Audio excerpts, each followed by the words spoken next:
생선구이가 나왔는데요.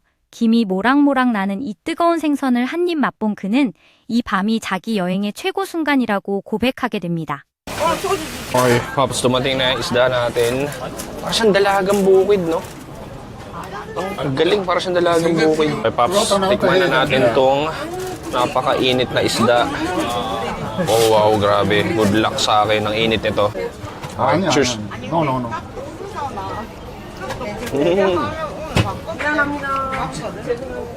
Harap.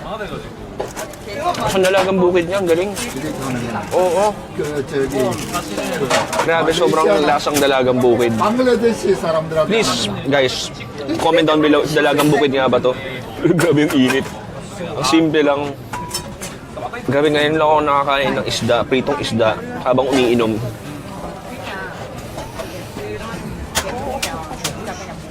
It reminds me of Hatay, sa ano po, Coca. Parang ganito yung vibes. Like, di kayo magkakalala, masikip na tent, tabi-tabi kayo, kumain lang ako, nagiinuman, kwentuhan.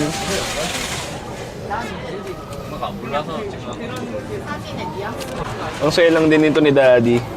Ano sa malasing na makulit na malambing, hindi siya yung annoying na lasing. Sarap. Ang addicting. Naparami na ako ng pagkain, kulang sa inumin. Yeah, Gino. Good brand, no, di ba? Gusto niya si Daddy. Favorite ko to. Highlight of my trip. Yung maganda sa Busan. Kahit mega city siya, probinsya pa rin.